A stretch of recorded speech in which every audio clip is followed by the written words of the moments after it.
Welcome back, Soil Nation. This is the Topsoil Podcast. This is Trent Stout with Stout Seed at Seed Junkie on Twitter and at Stout Seed on Facebook.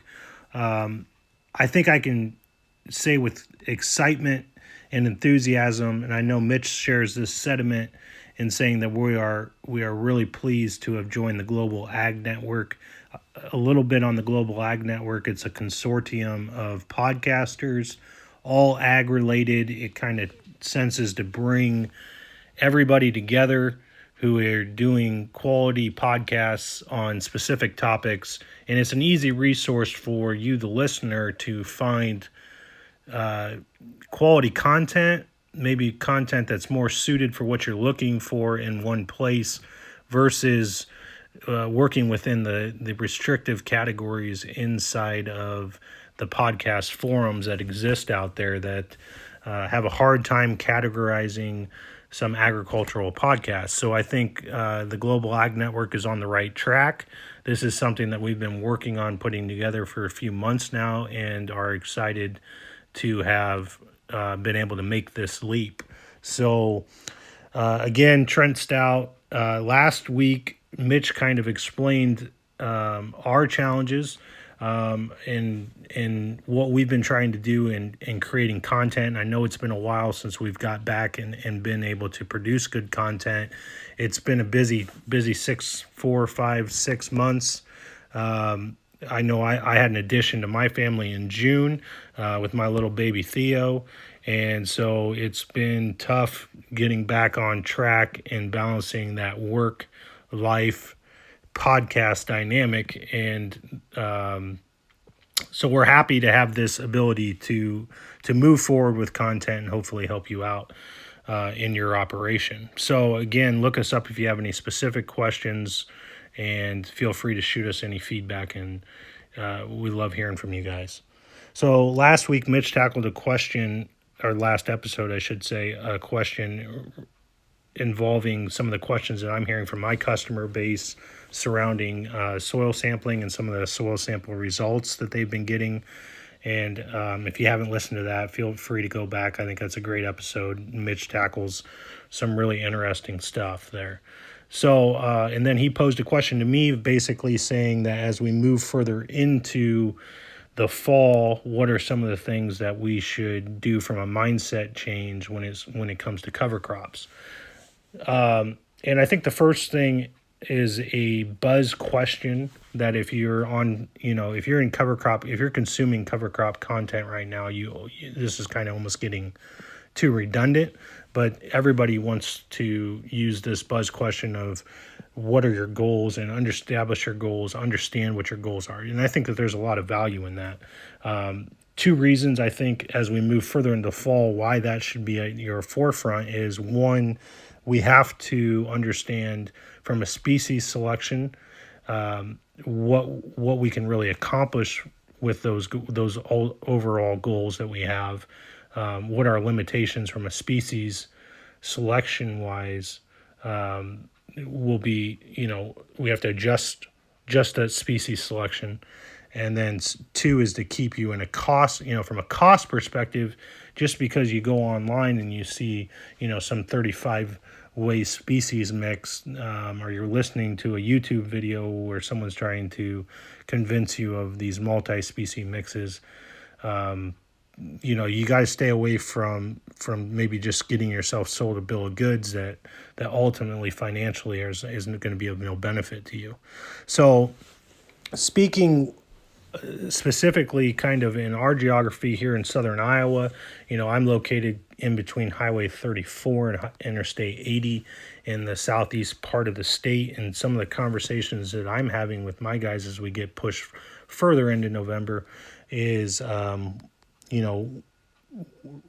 first thing is obviously our seed rates. So when we're in September, we do a lot of cereal rye at a seed rate, and I'll use cereal rye because that's kind of the king cover crop around here and in most places, but we tend to back our rates down around 20 pounds per acre. And then as we move into October, we kind of bump that up to 35 pounds. And as we move into November, we bump that up to 42 pounds. But if you're in a cost share program, then you're at that 55-pound rate. So the reasons for that, and I think we've tackled this in some previous episodes, is just the ability of that plant to tiller. The more growth that we can get to it in the fall, the more tillers we can produce, and the less seed that we actually need on the ground to be able to get the same effect in ground coverage and root depth. And so that's kind of the premise behind that. I think a good rule of thumb when you look at growth of these species is that a day in September is worth a week in October, and it's worth basically the whole month of November. So getting those cover crops out early is important if one of your goals is biomass and carbon, because you just will, with every week that goes by, your ability to produce top growth and biomass dwindles significantly in our geography. And so that's very important to understand. The other thing to understand is that as we move further into the fall, the less species that you are maybe available to you, and not in a sense of like I can go purchase these, but in a sense of like the benefits that you can get from those. And so, as we get further into the fall, we less likely to use a lot of legumes. We're less likely to use, brassicas, and we move more towards the grains, cereal rye specifically. But because of this year and the crop failure out west, we have used winter wheat and we have used triticale more than in past years, just because of seed supply issues. So, again, I think it's important to understand what you're trying to accomplish. I think it's important to understand as you get later into the year that we need to adjust our seed rates accordingly, and also our species selection needs to be on point with the time of our seeding. And then ultimately, I think we have to understand that if we're moving into a situation like this year where we've had snow events, it's been cold in November, our ground temperatures are falling dramatically, and if we're still going to seed at this point, we're really looking at it from a perspective of a dormant seeding, and that is going to vary vastly different than maybe in years past if you had a living top growth cover crop at this point. So now, if because of weather situations with the rain getting pushed back into harvest, now you're still trying to do cover crops, but you're kind of in uncharted waters as far as at this time. Usually you have a growing cover crop, and now we're just looking at finally seeding it. We have to be aware that this is going to cause us some heartburn maybe in the termination schedule, depending on what you're doing for termination. So typically the most common termination around here is to get out early and control it ahead of corn, and then also ahead of soybeans. For some of our more novice cover croppers, they don't like to take that risk and like to get out and kill it early. Understandable. Obviously, in the organic world, a lot of these guys are crimping it, so you're going to be looking at maybe a pushback on that schedule. And then on the third option, which is, we still got to wait in the spring to get this seed emerged, to get it to a growing point outside of the ground where we can terminate this effectively.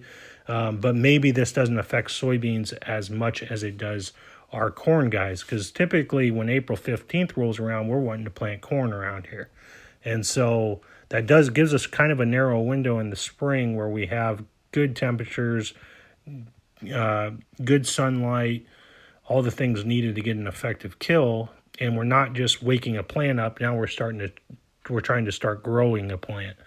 And so from that perspective, you have to have some flexibility in your termination schedule to account for this late seeding that's going to occur this fall.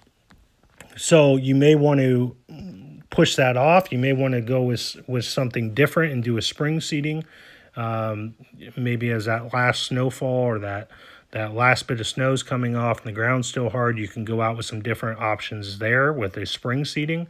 But if you're going to push something in this fall, understand that that termination schedule is going to be affected in the spring from your normal practice. So just understand that. So that time frame does affect spring termination. So that's kind of the things that affect our mindset around here as we get pushed back in the fall. If I miss something or I drastically mess something up, feel free to, like I said, get to me on Twitter, get to me on Facebook. I love hearing your comments and your feedback. And then for next episode, the question that I would like to ask Mitch is to kind of tie both of these topics together. With his multi-year data that he's been collecting, what are some of the things that he thinks are most noteworthy? What are some of the most aha things that he's seeing from guys that have adopted cover crop versus guys that are not using cover crops in relation to those soil samples, the nutrients in those soils? Is there things that he's seeing from different cover crop practices that are having dramatic impacts on the soil structure and the soil nutrients and the availability of those nutrients inside of his customer base? So I look forward to hearing that response. Again, a big call out to the Global Ag Network. Go check them out. And as always, look forward to talking with you again.